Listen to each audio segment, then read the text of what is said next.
পাকের মহাপবিত্র কদম মোবারকে শ্রদ্ধার্জি করছি, মওলা কবুল ও মঞ্জুর করে নিন। দরবার পাকের এই মহান দরবার পাকে আমরা হাজির হতে পেরেছি পবিত্র ঈদ উল আযহার 2 রাকাত ওয়াজিব নামাজ আদায়ের জন্য। মওলা আমাদেরকে হাজির করিয়েছেন। মওলার দরবার থেকে লাখ কোটি শুকরিয়া।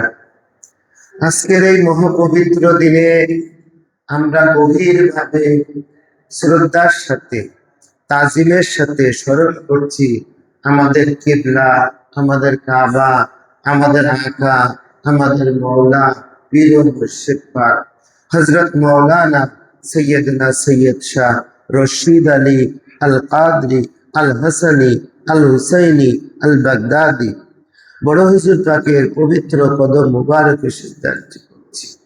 বড় হুজুর পাকের দরবার পাকে আমরা ওনার সেই নুরানি চেহারা মুবারক, ওনার সেই 2 হাত তুলে মানুষের মাঝে যে দোয়া করতেন, সেই চেহারা, সেই জিনিস আমরা আজও আমাদের চোখের সামনে থেকে চলে যায়নি।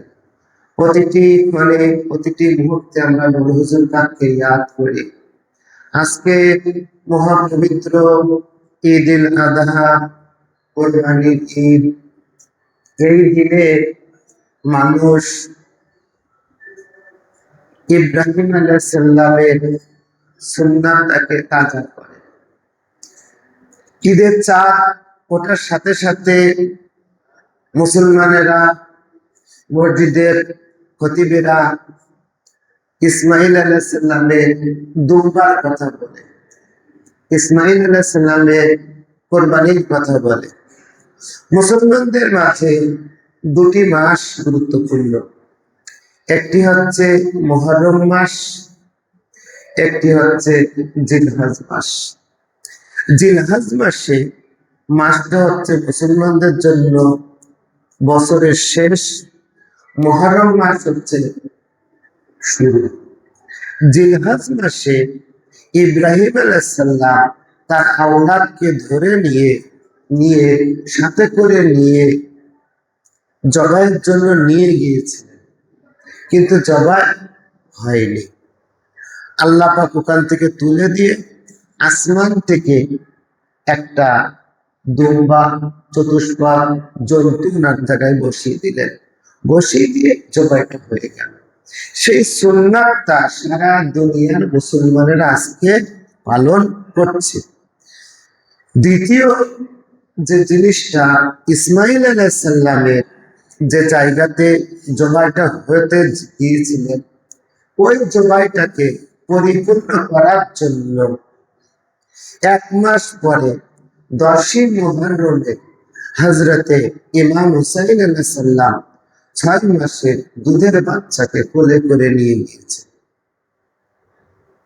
এখানে ইব্রাহিম আলাইহিস সালাম তার বিবিকে, ইসমাইল আলাইহিস সালামের মাকে বলতে পারেননি আমি আপনার সন্তানকে জবাই করার জন্য নিয়ে যাচ্ছি, কিন্তু আলী আসগরের মা আব্বার হাতে কোলে তুলে দিচ্ছেন। আলী আকবরের মা আলাইহিস সালাম পাকের মা ইমাম হুসাইন আলাইহিস সালামের হাতে তুলে দিচ্ছেন। ইব্রাহিম আলাইহিস সালাম পকেটে করে চাকু নিয়ে যাচ্ছে, রশি নিয়ে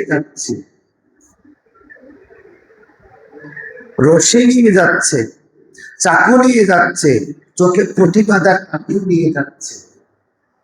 ইব্রাহিম আলাইহিস সালাম বেটাকে যে সময় তোলপায় করতে যাচ্ছে, তখন বেটা 2টো হাত বেঁধে দিলেন, পাও বেঁধে দিলেন, শায়িত করলেন, বেটার চোখে পটি বেঁধে দিলেন, নিজের চোখেও পটি বাঁধলেন। যে সময় জবাই করতে যাবে, সে সময় আসমান থেকে দুম্বা চলে আসলো। এই কোরবানি। এখান থেকে 1 মাস পরে ইমাম হুসাইন আলাইহিস সালাম কোলে করে বাচ্চা নিয়ে যাচ্ছেন।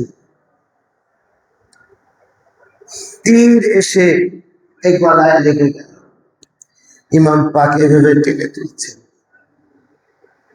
না আলী আসগারের চোখে পটি বাঁধা আছে, না ইমাম হুসাইনের চোখে পটি বাঁধা আছে, না আলী আসগারের হাত পা বাঁধা আছে, না ইমাম হুসাইন আলী আসগারের হাত পা বেঁধে দিয়েছে।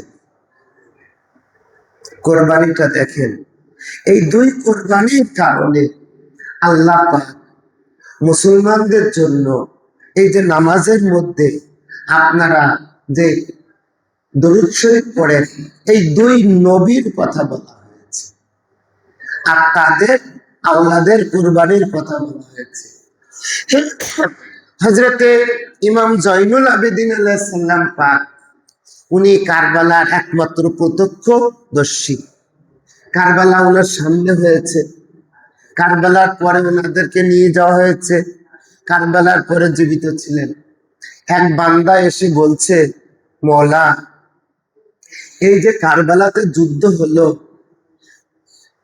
এই যুদ্ধে ইমাম হুসাইন আলাইহিস সালাম আপনার পরিবারেরা শাহাদত বরণ করেছেন, তাহলে এই যুদ্ধে জিতল কে? এই যুদ্ধে কে জিতেছে? ইমাম হুসাইন আলাইহিস সালাম বলতে, হযরত ইমাম জয়নুল আবেদিন আলাইহিস সালাম বলছেন, তোমার উত্তর আমি পরে দেব, তুমি আগে উযু করো, উযু করে যে আমার নানার রওজা পাকের সামনে যে 2 রাকাত নফল নামাজ পড়ে আমার সামনে আসো। তো তখন তিনি ইমাম পাকের কথা শুনলেন, ওযু করলেন, ওযু